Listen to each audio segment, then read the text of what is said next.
past, the ulcer came all the way around the edge. Yeah, you can see the healing. Look at this healing. And this was how many years she had this ulcer? Close to 7. 7 years. That she had had. Absolutely incredible. So at this point right now, Señora Doña Ignacio, she must be very happy about this change. Estás contenta de ver el progreso que Sí, sí, tienes. sí, sí. And do you think that it is something to do with the machine, the magnetic? ¿Crees que es la maquinita la que está ayudando? Sí, sí, ¿verdad? la maquinita. And how do we know this? What other things did you do prior to make sure that it's the machine? Antes de que vinieras a estos tratamientos, ¿qué habías usado? Mire, me recetaron Neubol, Sufrexal, Carismesa. She had been prescribed some ointments. Ointments. That were very expensive, but they really did not help. Really? As we started using the lamp, a lot of fluids would come out. First, we use the mat because that's for the circulation. to Yes, stimulate it's the for circulation. opening the capillaries, the small Yes. bed circulation. So we started with that. And then after 10 Can you- minutes, Which one did you use? P1, P2, P1. P1. And you did that for one treatment Yes. every day. No, she only comes once a week. She only comes once a week. ¿Verdad? Una vez a la semana has estado viniendo. So then we do the lamp here, correct? Yes. And the lamp is to clean. It really is a cleanser, but also it stimulates cell regeneration. Yes, I think It does both we of have these. seen that the stimulation of the circulation of Uh-huh. the area is very obvious. Wonderful. Well, it's just such a treat to be able to have this experience. Gracias por este tiempo contigo. Gracias a usted. Gracias. Gracias a Yoga mat. That looks like a glorified yoga mat, but it costs $7,000. You lie on this beamer mat, I kid you not. What this thing is doing today, if I took a pinprick of your blood right now and put it on a microscope, every single person in this room, your blood is clumped together. Think about that. So if your blood's clumped together, how's your ability to use oxygen going to be? How's your ability to absorb nutrients and get rid of toxins going to be? So due to our diet, stress, lifestyle, your blood's all clumped together. You lie down on this beamer mat, these blood cells, they dissipate, like they just release. And then you take a pinprick and you put it on a microscope and they're all just floating around. Complete round red blood cells. They say that this beamer mat is oxygenating tissues 35% greater than hyperbaric oxygen. So now our light that penetrates 5 to 10 inches into the body, that light gets soaked up by the cancer cells and the cancer cells die. They say that this far infrared technology is killing cancer cells just as effectively as chemo, minus the side effects. You can Google it, it's out there, all right? So, I think I covered all that. Typical response to the Gerson therapy, tumors are typically destroyed within 6 to 9 months.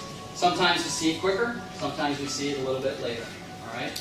If you go to our Facebook page, Northern Baja Gerson Center, Northern Baja Gerson Center, just put up an absolutely shocking video testimonial of a guy who came to our clinic in January with severely advanced prostate cancer that had spread to every bone in his body. On his CAT scan, it lit up like a Christmas tree.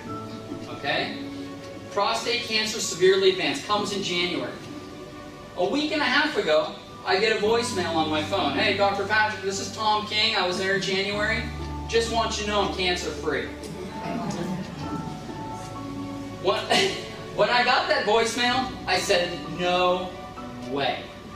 Because what he had on the basic Gerson therapy, even with our advanced protocols, there was no way within 6-7 months he could be cancer-free. Even on what we do. It would take much longer for somebody like that. So I call him up. And I said, Tom, you're telling me you're cancer-free? Yep, Dr. Patrick, I'm cancer-free. He's from New York. Okay? I said, Tom, are you doing something else other than what we taught you at our clinic? Because we didn't have the beamer mat then. We just introduced the beamer mat a month ago. And he said, yeah, I've been using this thing called the beamer mat. And I just went ecstatic. I was so excited because without a doubt, that Beamer mat, with what we gave him, that is what got him cancer-free so quickly. All right?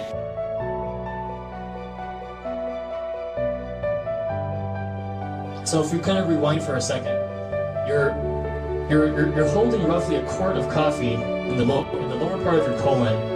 It's stimulating the liver enzyme GST by about 6.5 times. So it's being hyperactive. It's working overtime, and this thing is neutralizing all the toxins in our body. The second ingredient, caffeine.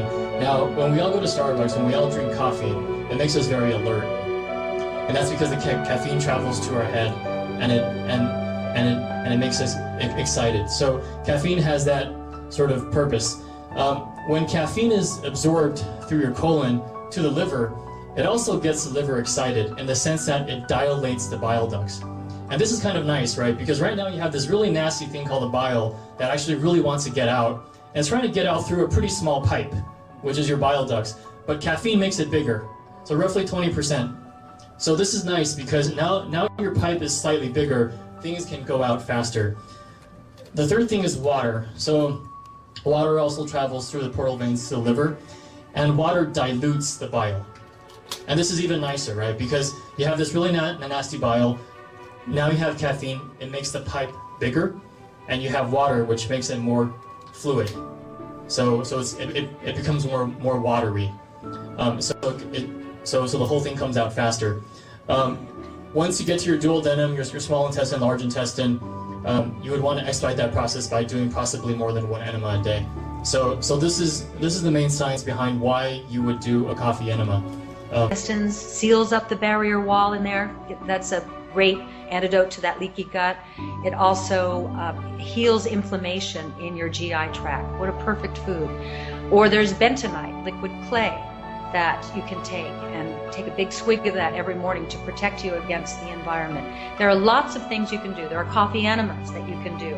And I said to Dr. Gonzalez, coffee enemas, can you just drink coffee? He said, no, it doesn't. I said, it'd be a lot easier. I said, why? He said, when you do a coffee enema, he said, it's like if the liver were a sponge, like it goes up there and squeezes the toxins out. He said, I have my patients do, depending on the severity of their mold, their yeast, or their cancer, whatever it is, at least 2 a day back to back. He hold them 10 minutes each. And he said, it squeezes the toxins out, appeals to my sensibility of if the problem today is overloaded, toxic, groaning livers, the clearinghouse of the body. If your liver isn't healthy, you don't have a healthy GI tract, you don't have a healthy brain, you're not healthy. That it would be a pretty easy thing to do. Yeah, it's important to use organic coffee. Organic. I do 1 a day, not 3. Sometimes I do 3. When I'm at the clinic and I'm doing 13 juices, when I'm at the clinic, I pound out the therapy. I do 13 juices a day, 2 to 3 coffee enemas a day. I'm eating all my organic food. I'm not eating meat. I'm not eating garbage. When I leave the clinic, all hell breaks loose. When I travel, it's hard. It's hard to eat organic. Like when I got here yesterday, first thing I did, ran down to the gas station, got 3 bottles of Evian water, bought all the produce that I could find. I got raspberries, cherries, blueberries, all non-organic, of course. But I will say, they taste a lot better here, and it's probably because the EU has stricter regulations on GMO foods, pesticides, and things like that. So I find that when I come to a place like Europe, the quality of the produce seems to be a little better than the United States. So anyway, so that's what I do. But it's hard to maintain that, you know?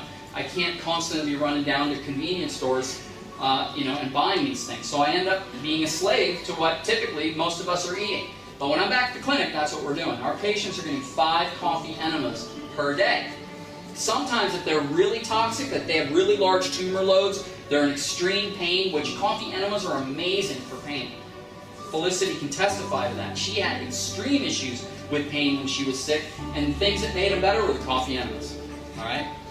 So, coffee enema, the most potent way to detoxify the body. Not only that, it's a natural form of dialysis. It's a natural form of dialysis. You and I, as we sit here right now for 15 minutes, your blood's circulating through your liver and your kidneys 2.5 times in 15 minutes for your entire body. When you do a coffee enema, it circulates 5 times through your liver and your kidneys. That's effective dialysis, right?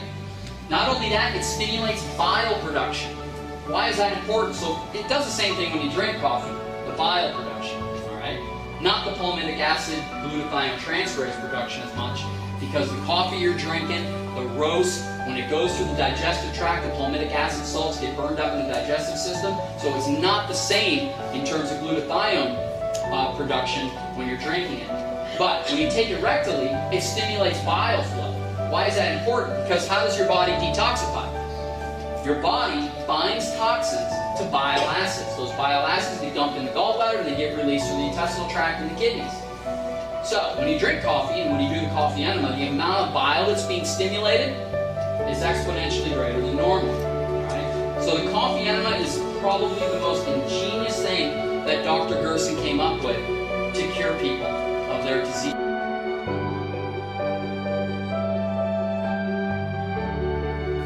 And he said, if you want to do this, you've got to be 100% dedicated, to take care of yourself. You've got to detoxify, take the poisons out of your system, cleanse your system out to what it has now. And it's obvious when you have a condition that you're not well, So I did. And I went from about 190 pounds, I recall, I was less than 120 pounds when I finished. But it was very intense, and I took enemas and colonics and stuff like that. And I wasn't used to that, but I'll tell you, it still worked. But here I am. That's a long time ago. It worked. And it worked for me, and it worked for a lot of other people that I became acquainted with because they were on the same program. It involves a lot of juicing. You drink a large glass of juice every hour on the hour for about 8 straight hours, Then I was involved also with a little colonics and enemas to clean you out, clean your bowels out so there's no fermentation or rot or decay or anything like that. So you're trying to clean the body out, basically.